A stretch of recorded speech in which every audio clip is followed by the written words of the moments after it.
Hey y'all, welcome. Thank you so much for taking the time out of your day to check out another one of my videos. And in today's video, I am doing a bit of pre-filming today. And it's crazy to think that at the time of you guys watching this, I have already had the baby, but I'm trying to pre-film some fun content with some palettes that I was late to getting around to actually filming with. And so they tend to not do the best on my channel, but I still want to feature them and show you guys a look using them and just share with you guys a little bit about them. So I asked on my Instagram and on my YouTube, like, hey, what are some questions about like mommy, pregnancy, that type of thing that I can chat about in a video while I'm using a palette that might not be like brand new and hot on the market type of thing. And on Instagram I said they would all be anonymous, and then if you left them on my YouTube page that they would be, I'll show your name and shout you out in a video. So I got a lot of comments on both Instagram and YouTube. So today we're going to do all of the Instagram ones, so all of the anonymous ones that I was given. I'm going to go ahead and answer them all as I chat with you guys and do my makeup. But the makeup that I'm doing today, as you guys saw from this thumbnail, is a brand new brand to me. This is called Makeup Cocktail Cosmetics, and I featured this palette specifically and the brand in a previous Will I Buy It when they launched this Anna Jean palette. And I remember, you know, just going on and on about how beautiful it was. I was really into the palette packaging. I thought it was so pretty. And after I shared that video, the brand reached out to me and was like, hey, could we send you the palette and some other stuff from our brand if you want to try it out? So I was like, oh sure, I'd love to. And so they sent it to me, and I just haven't been able to get around to it. So I'm super excited that today I'm finally able to sit down with you guys, create a look, and just talk with you guys about being a mom and a baby and all that type of thing. So I hope you guys are excited for this video. I am super excited to show you guys how this palette performs. They also sent me some eyeshadow brushes and a lipstick, so we're going to try them all out in today's video. And with that intro out of the way, let's just go ahead and jump right into it, and I'll show you guys how I got this look that I have on my eyes right now.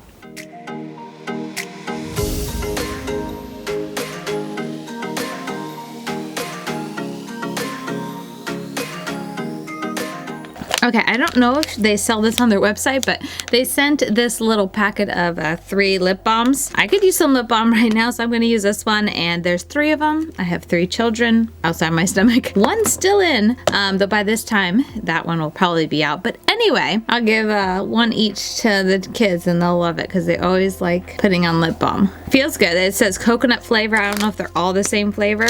No, one's watermelon, one's mint, watermelon, mint, and coconut. So that'll be fun. I will give that to the children and they will love that. And then they also sent me, obviously, the palette, which we'll look at in just a minute. They sent me a lipstick, which I'm going to try to make sure I can coordinate my look around this lipstick so we can try it at the end. It is one of those magnetic closures, which, yeah, just snaps back on. So very nice. Oh, it's a brown. Okay. I thought it was like a pinky tone, but yeah, definitely should be able, not a brown, it's like a nudie shade. Ooh, feels nice. I'll definitely be able to wear that. So I'll wear this at the end. And then also a brush set. We will go ahead and try these out. Okay, a decent variety. Let's see. They're smooth black handles, silver ferrules. Looks like I got a packer brush. This is more like an outer corner packer. This is a nice smudger for under my lashes. Nice blending. And then a little bit bigger, fluffier. I don't know if I'll use this. It's a little bit big for me. I guess I could also use this for blending out my primer. I use that sometimes just because it's a bit larger, but they all feel super soft, but I'll use them. And then obviously the palette. So let's see what I want to dive into. I'm wearing a purple shirt. There's some glitters in here. Don't know if I'm gonna get into the glitters. We'll see how I feel, but I'm gonna try to stay, I think, up here, like do purple and pink. I thought that, or like purple and reddish tones. And maybe I could do like a green on the lid. That could be pretty. This hot pink is really calling my name as well. I think I'm gonna do actually blue and purple. Why don't we do that? Do purple in the outer corner. So I'm going to play up here for the outer corner, but I want to use probably this blue in my inner corner to make it pop, and then I'll decide what I want for my lid color later on. So let me go ahead and prime my eyes real quick. This applies it and makes it like not a super dense application, which is nice. This brush kind of diffuses it out because when I use, this is typically what I would use, and whenever I use this, I feel like it gets a more intense and like a thicker application of the primer, whereas this is a lot softer. So I don't mind a little bit more directly on my lid, but I kind of like how it blended it out and wasn't super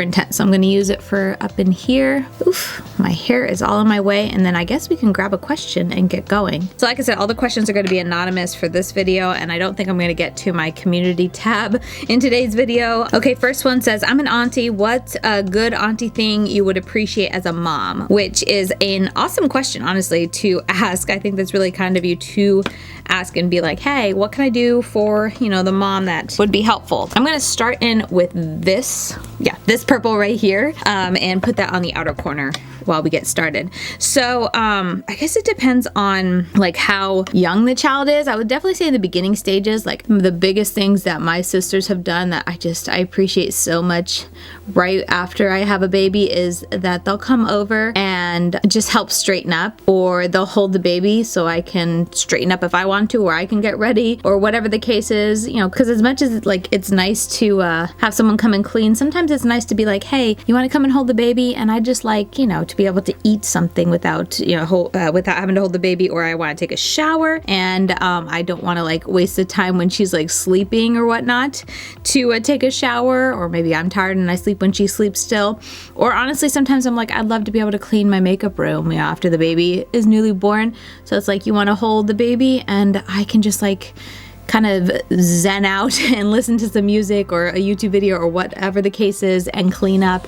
And I find that so relaxing. Like, I know a lot of people are like, don't let the new mom work, but sometimes it's like, I want to work and just do something different than like do nothing, or, you know, hold the baby and whatnot. But yeah, especially when we live far from my family, which I used to live in Virginia and my family and all my sisters are in Florida. Now I live in Florida, so it's very nice to have everyone close. That purple went on beautifully. Like, oh my goodness, that was gorgeous. Now we're gonna go in with this shade right here, and I'm gonna blend it right on top. I'm not gonna use their brushes because I want something a little bit more precise, like this from Blend Bunny. This is the B1, and I'm just gonna blend this right on top.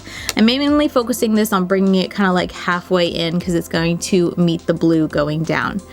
But anyway, when I had my first two, they would take turns, I guess only twice, but someone actually stayed with me for several weeks, one of my sisters, and just helped take care of the baby, help hold the baby, or they would you know, help clean up, they'd make dinner, whatever, just, you know, whatever needed to be done. And it was so helpful, especially after I had, you know, I was on my second child, having someone there to help with the emotions of my firstborn, because she definitely had some emotions when we had a new baby. And every new baby since then, the youngest always has an adjustment period, and it's tough, and there's just a lot of new stuff going on and getting used to mom not being always available. So it's always just so nice to have that help.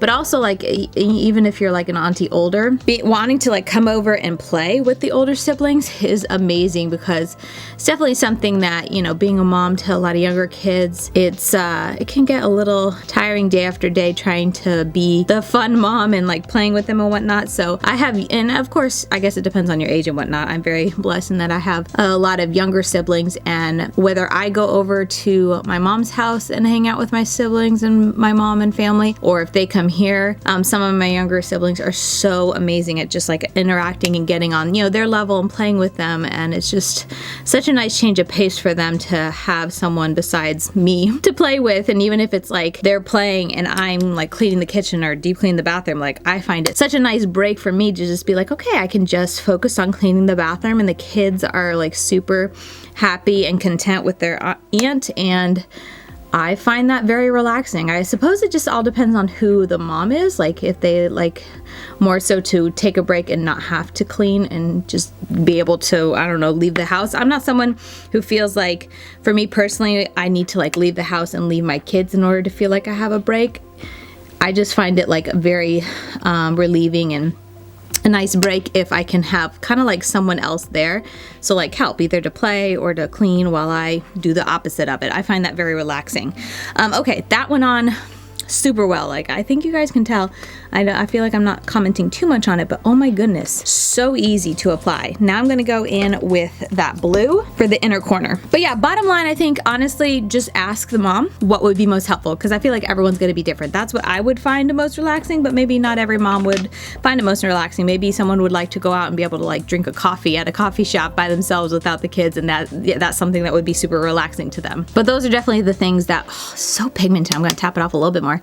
For me, with my siblings, when they come over to help out, is just kind of like, I really appreciate them as the aunt to my children, and how they help me and play with the kids and whatnot. So those are just some ways that I find to be a big help. So pigmented, oh my goodness.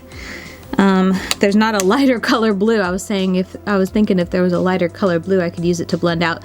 So what I'm gonna do is blend it like this, and then now I'm just gonna take like the feather tip of it, no added product, and use that to brush it out. Okay, oh my goodness, so beautiful. So let me grab another question before we move on. Let's see. Next one is, any groin pain with this pregnancy? I experienced so much with my third pregnancy.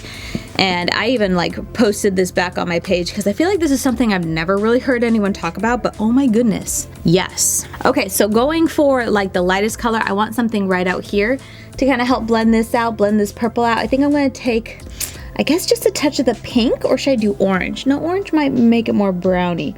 Maybe I'm gonna start with this pink and we'll see. Oh, make sure I'm in frame.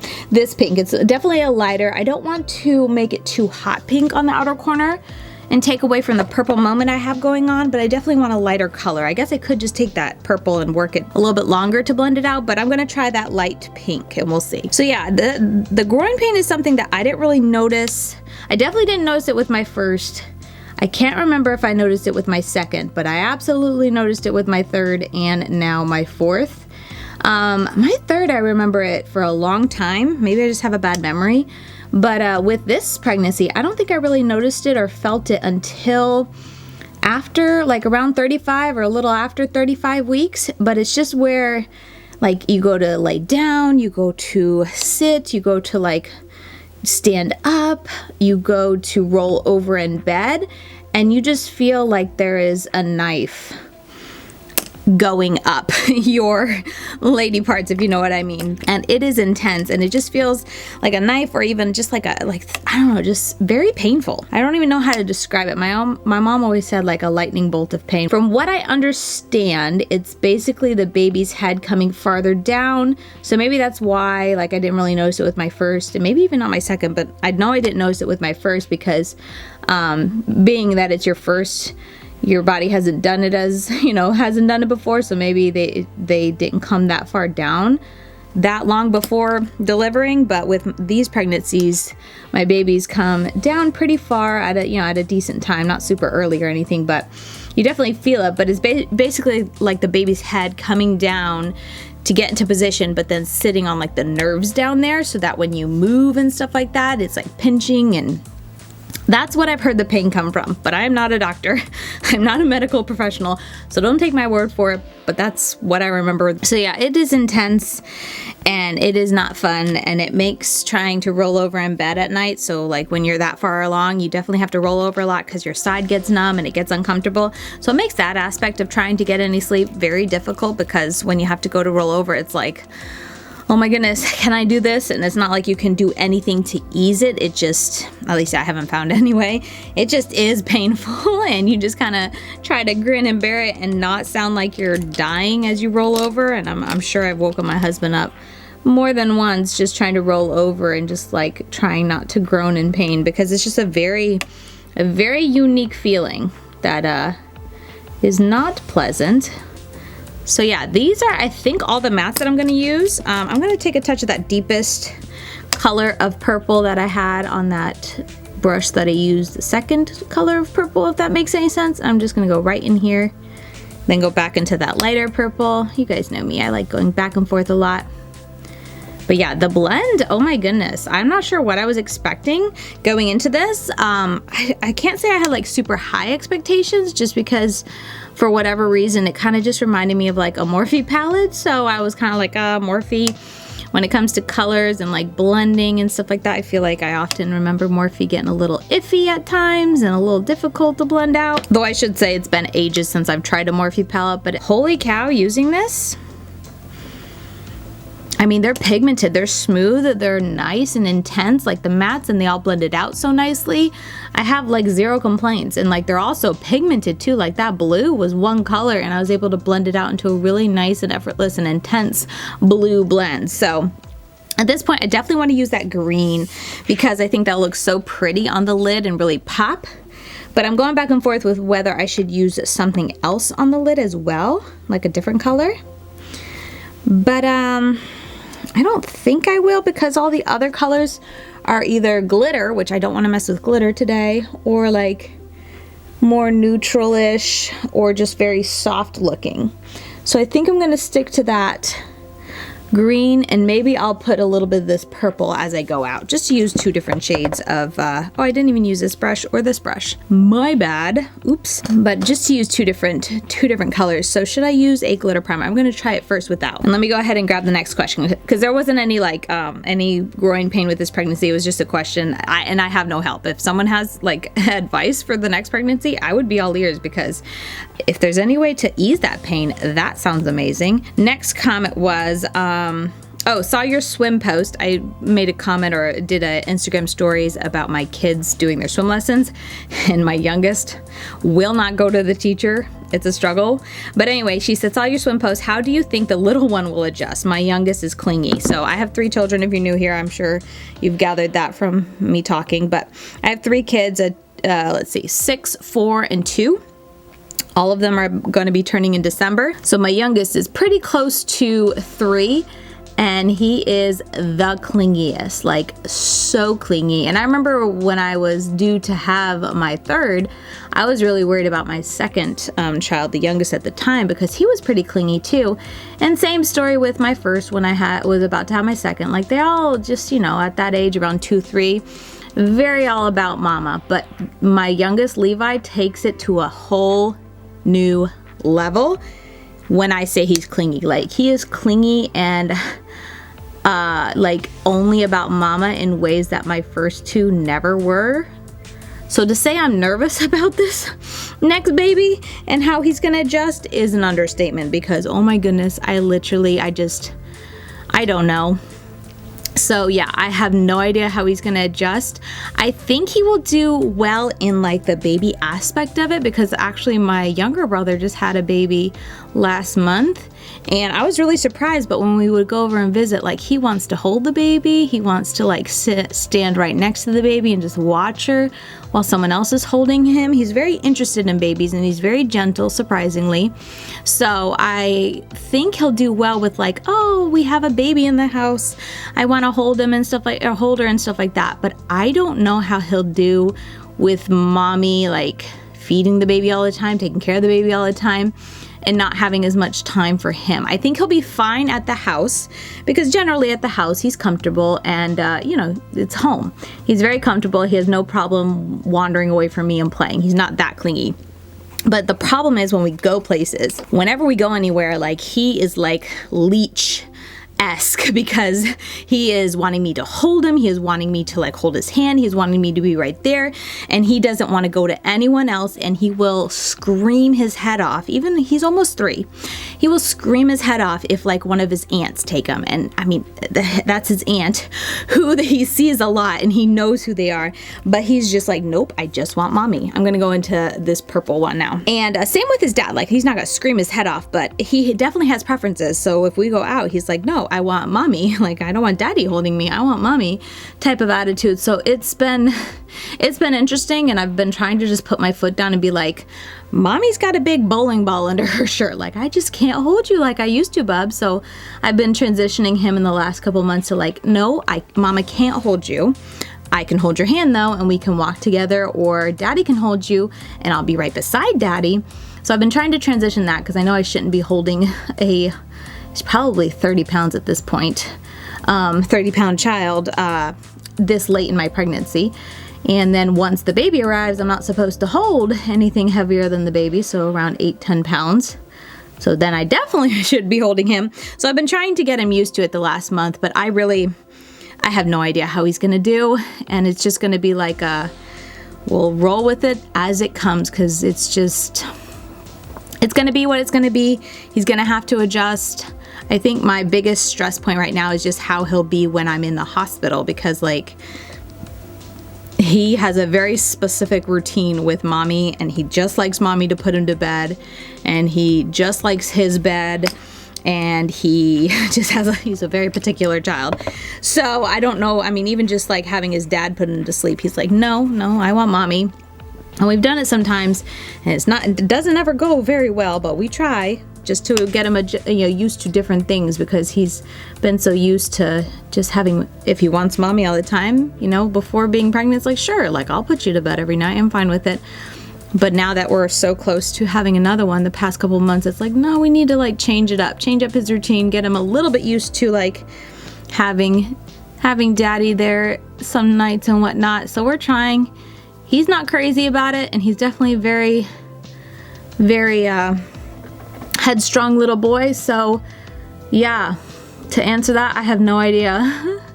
And like I said, he is my clingiest by far. So we're doing swim lessons, and the first time that I tried to get him to do swim lessons, I even got in the water with him, and I was trying to do swim lessons, me holding him, not even having the teacher hold him at all. And he would not do swim lessons because he didn't want her anywhere looking at us, apparently. And finally, we've gotten him used to it. We've been going to her for long enough where he's like, okay. Like, I think, you know, he even like said he wanted to do swim lessons. It's probably just because she gives out fruit chews after the lessons when the kids are done, and my youngest loves fruit chews, and so he's like, fruit chews, and I was like, oh no, you know, that's just for Olivia and Gideon, your siblings, because they do swim lessons. And so then he was like, oh, I want to do swim lessons. So we've been trying again just to get him in the water to go to her and just like do kicks, because, you know, he's only 3, he's not going to do a whole lot, and he's not, you know, super crazy about the water anyway. He won't get in the water if there's a lot of people there. And usually, you know, when we have get-togethers and whatnot, we don't have a pool where we live, so we're not in the water a ton. And when we go to a place with a pool, there's usually, you know, cousins or aunts and whatnot, and it's just too many people and he won't get in. So he's not around a pool a ton, so I'm not really worried about him having to learn right now. Anyway, long story to say, we've been trying to get him in, and he'll, like, one time he went in and did like one loop around the shallow end of the pool with the teacher holding him, kicking him, crying, and then when he got out, he was like, okay, I did it, can I have fruit juice? He was a mess, but yeah, so he's definitely all about mama. But at this point, I think I pretty much finished my eye look. Like, look how pretty that is. I am just so thrilled with how all of these worked out. I didn't really talk much about the quality of the shimmers. They're very nice shimmers. They are pigmented. They pack a decent amount of punch, nothing like intense. They have a little bit of sparkle, nothing intense, but they go on very easy, very smooth, and kind of remind me of like Kylov shimmers is how I guess I would describe them if I had to compare them to a brand, if that helps you at all. And yeah, they blend effortlessly. I think this is really pretty. How many more questions do I have? At this point, I'm gonna pause and I'm going to do my liner and my mascara, just because I can't talk when I do that. I try and then I stop talking. So I'm gonna do that real quick, and then we can answer, I think, 1 or 2 more questions, anonymous questions in this video, while I throw something on my face and we try on the lipstick. So be right back. Okay, so I decided to go ahead and just do my whole face, because I remembered that I gotta do my lower lash line, and there's 1 more question that was submitted on my Instagram page, so we'll just do that, and then we can be done with this video. But let's see, the question was, unmedicated or epidural, how long have your labors been? I'm actually gonna go to my YouTube community tab, because I know Celeste left a comment somewhat similar, so I'm just gonna kind of answer both of them here. I hope you guys don't mind. But Celeste Celestial said, why did you choose to forgo getting an epidural in your other deliveries? What do you think are the benefits of not having an epidural? How did you manage the pain?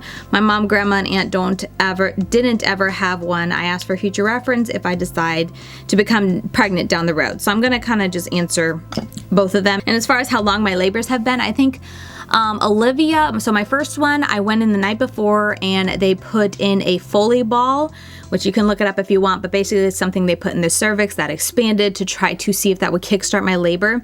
And that's the only thing they did all night. And then in the morning, I think around 7 or 8, they started Pitocin, and I had her at 3.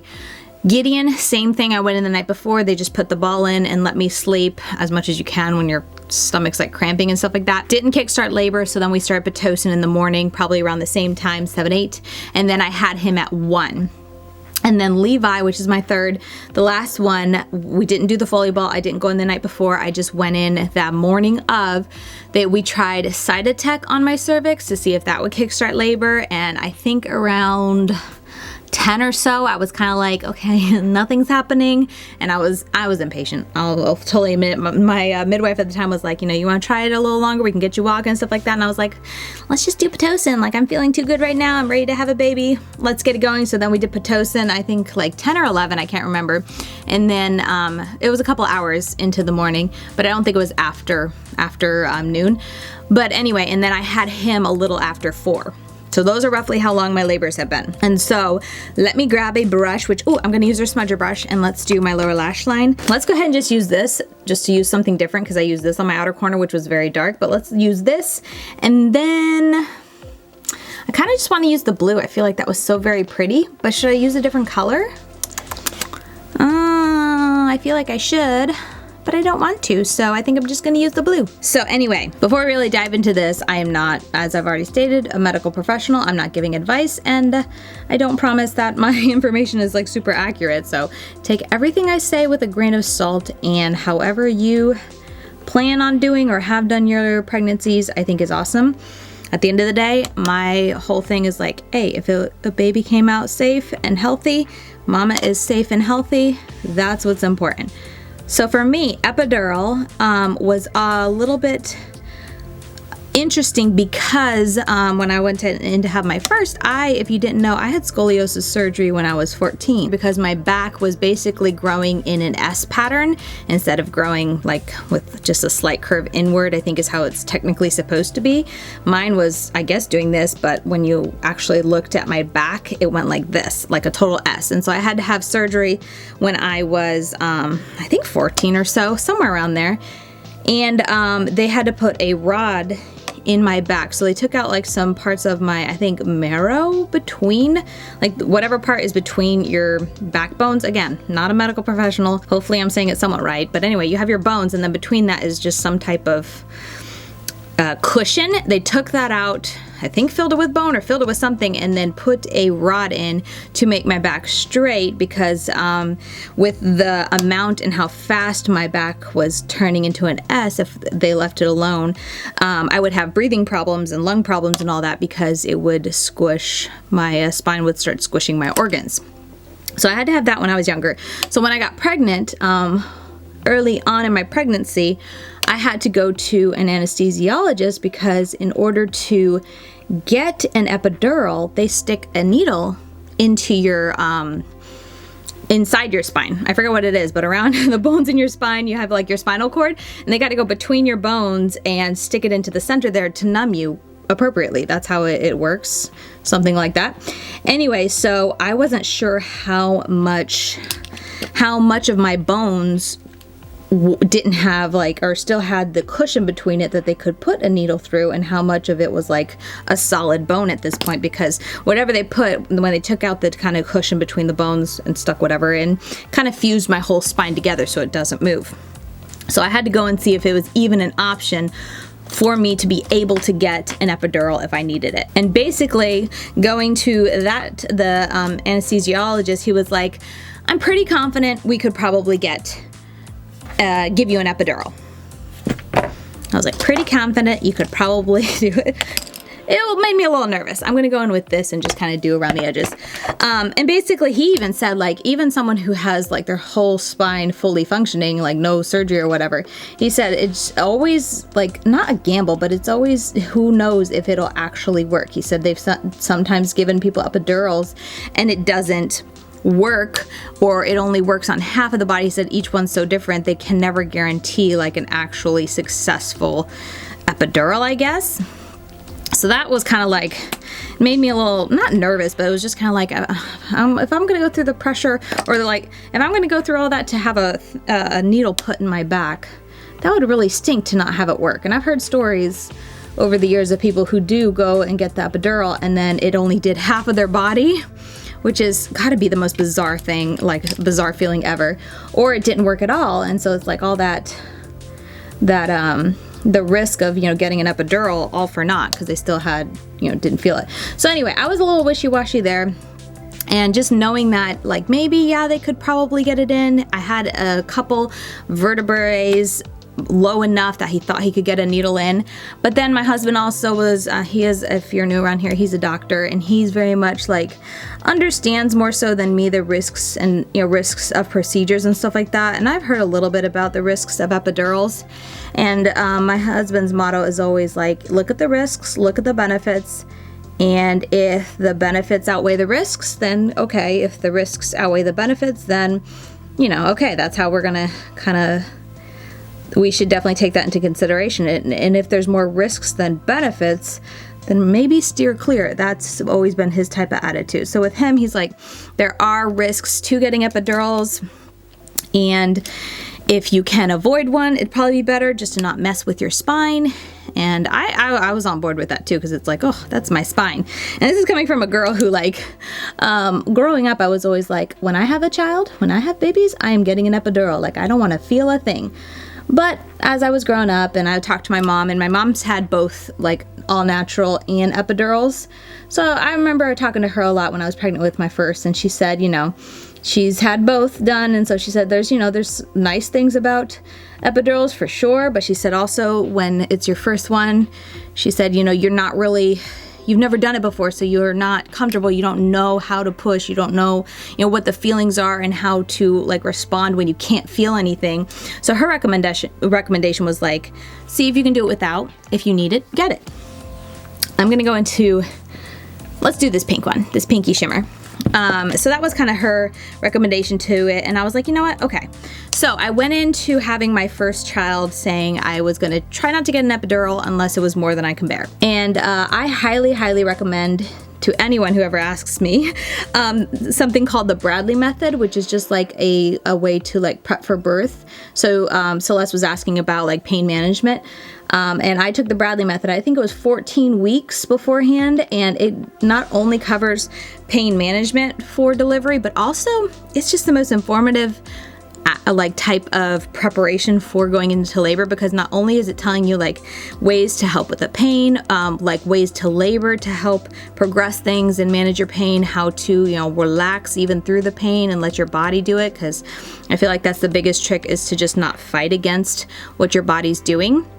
But also it like explains and teaches you like every step of the way what your body is doing as you're laboring, so that when I am in labor and I'm in a ton of pain, it helps me to visualize like, okay, like all this pain that I'm feeling right here or down here, and as I'm relaxing, it's allowing my body to do what it's made to do. And I just found it very informative and helpful for me going into labor to be able to more fully understand what my body's doing, and that it's not just like I'm not just in a ton of pain for no reason, and I'm not like fighting against the pain for no reason, because it really is important to be as relaxed as you can, to let your body do what it's made to do, which is to open up, what is it? Thin the cervix, open up your cervix, and then allow the baby to come down. And if you're able to like fully relax through the contractions, it helps things progress easier, so that you can get to baby time quicker, which is always a fantastic thing for me. So I'm always about that. So anyway, I highly recommend the Bradley method. I think you can go on their website and put in your zip code to see if there's any classes around your area. But if not, I'll leave the books that like the people who kind of invented or came up with the Bradley method wrote, because even if they don't have any in your area, I would highly recommend the books. One's for husbands and one's just more for like the mother. My husband read the one for like the spouse or whatever. And he thought it was really, really helpful too, in just understanding how he can help me, which is awesome. And if you have someone who can help you with like counteracting the pain. So like with my first one, because they broke my water, I couldn't get in the bathtub, which I was so disappointed with, because I love laboring in the bathtub. I've done it with Gideon and Levi, and I plan to do it with this one. And hot water helps the pain and helps me to relax down there so much easier. So I'm always all about, as soon as they let me, I'll get in a bathtub. I'll get in a bathtub and make it as hot as I can. But with Olivia, because they broke my water, it was like hospital policy that they wouldn't let me get in the water. And they didn't tell me that before they broke my water. I was not happy. This shade is called Snakebite, if you're curious. Anyway, so because I couldn't get in the water, my husband did a lot of counter pressure, like on the back, on my hips, and just like pushing my hips together when I was in the middle of a contraction, because for whatever weird reason, when you are like squeezing, when he was squeezing my hips as the contraction was happening, it allowed it like helped with the pain a little bit, and it helped me to relax my hip and, you know, cervix and belly and all that a lot easier. So anyway, I'm going in circles at this point. But yeah, the Bradley method would be my recommendation for like pain management and finding out what works for you. I think I've talked to Celeste about this before, but I was always someone growing up who had very painful periods, and I was someone who quickly found out that heating pads helped with my painful period. So it made sense to me when I was going into having a baby that I would enjoy heat when I was going through contractions, which is why I love getting into a really hot bath and just being able to, you know, feel all the heat, and it just makes it so easy for me to release and completely relax my body, and that helps labor, because if you're not fighting against it, your body can progress more. So let me really quickly make sure I answered the other question, unmedicated or epidural. So I don't think technically I had an unmedicated labor, or I've ever done an unmedicated labor, because with all three of mine, I've had to do Pitocin. Olivia was almost 40, no, she was like 41 and a half weeks, I think, when I had her, because she just wasn't coming and I had to go in. And then I tore so badly. She was so big, she got stuck. I have my birth stories on YouTube. I'll link them all down below if you want to watch them more detailed. But anyway, I tore so badly with her that with the next two and with this one, we go in a week early to keep my baby smaller. And even with going in a week early, my second one was 8.5 pounds, and then my third one was 8 pounds. So we'll see what this one is, but there's still 8 pounds even when I try to go in early. So anyway, I have to go in early, and because I'm going in early, I have to use Pitocin. So I don't think technically I've ever had an unmedicated birth, but I haven't had any pain medication or like an epidural. I haven't had to have an epidural yet. So yeah, it's just for me personally, with looking into epidurals and, you know, knowing that there is a risk to it, since I have been able to do, you know, have 3 babies so far without having an epidural, that's gonna just kind of be what I try for. But am I like, no, I will never get an epidural even if I'm dying? No. Like if I needed it with this pregnancy, maybe it was, you know, going on too long.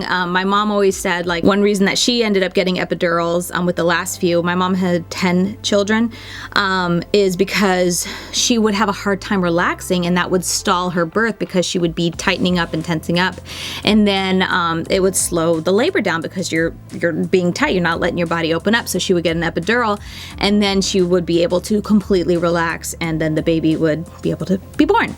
So I think there are pros and cons to epidurals, and I think depending on where you're at, where you're able to like pain management, if you're able to relax, or if you're really struggling, I think it's an awesome option to have available, and I don't think I'll ever say I'm totally against it, but I'm definitely more against it than for it, for me personally, just because with my surgery that I had for my back, one, I don't want to, the needle in my back just freaks me out, so I don't want to go through all that mental game of getting a needle, like a big old needle stuck in my back and then it not working. And then two, with having already had, you know, stuff happen to my back and having to have surgery, I don't have like all of my motion back there, so like I don't want to have anything go wrong when I'm getting an epidural. That leads me to have like back problems again, because I've already been through having back problems as a teen. It wasn't fun, so I'm just maybe it's just me personally, but I'm scared. So since I've been able to have 3 babies without needing epidural, it's just gonna be what I strive for. But again, I'm not closed off. If I felt like in the moment I needed it, I'd be open to it, maybe if I could sit still for the big old needle, but I don't know. I think that's where I'm gonna wrap up the epidural question. Yeah, let's go ahead and zoom out and show the look and close out this video. Okay, so here is the completed look, as you guys already saw in the intro, but I always like to show you guys close-ups, so I'll stick them as I chit chat with you guys about my first impressions on this brand.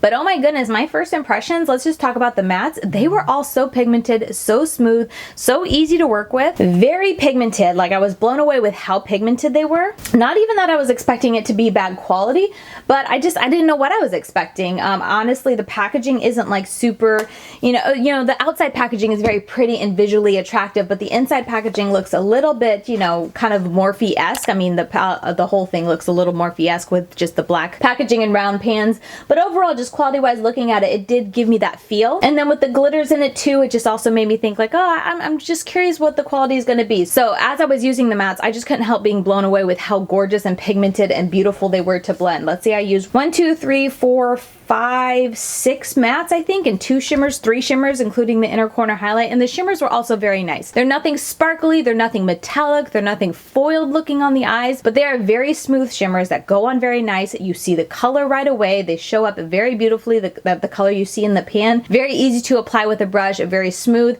And they're the type of shimmers that I'm not going to really worry about them moving around a ton or having any type of fallout or even like moving up into my brows really throughout the day, just because they're so smooth and they're just that type of very smooth type of shimmer that kind of wherever you put it is where it's going to stay. But yeah, overall, very impressed with this palette. I'll leave it linked down below in the description box if you're at all curious. Also, just to touch on the eyeshadow brushes, I was also very happy with. Overall, I didn't try all of them, obviously. I think I tried, let's see, 4 out of the 5 brushes, unless I dropped one. I see 4 dirty brushes in front of me and then one that I didn't get around to, which is just a circle kind of blending brush. But they're very smooth. They're very soft. The blending brush is a little bit more of a sharp cut than I prefer. I think there was one more that I dropped. But anyway, it's a little bit more of a blunt cut than I prefer, but the others are really nice. The smudger brush worked well. The packer brush worked well. This brush worked really well in my inner corner to blend out. Overall, just, yeah, very nice brush set. And then also just the feeling of this lipstick is so like smooth. And also the color looks really nice and smooth on the lips as well. It's a little bit catching on a dry part of my lips, but my lips are just dry. It's not anything distracting or, you know, not wanting to stick down. So that's a nice aspect of it. It just kind of went right over it, and it's helping to kind of blur out the fact that I have super dry lips right now. And then the quality of the packaging, the magnetic closure just makes it look so nice, and it's like matte, and it's just got the little print of the brand and then the name on the bottom. It's very nice quality. I'm very pleased with it overall. So yeah, that is going to do it for my first impressions on this brand. I will not have a review for this palette anytime soon. As I said, I am pre-filming this to put up after the baby comes, and I'll probably still have my palette palooza to edit and put together, and this palette won't be included in my next palette palooza, my August palette palooza, but hopefully I'll be able to include it in my next one. But first impressions are pretty darn positive.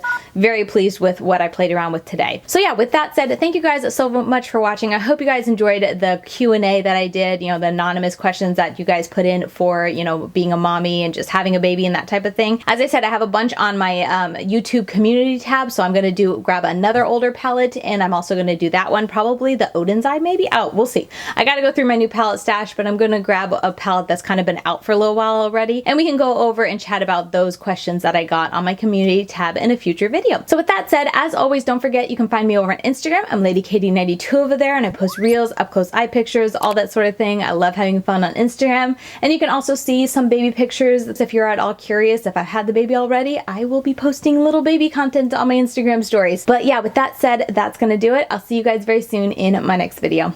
Bye guys.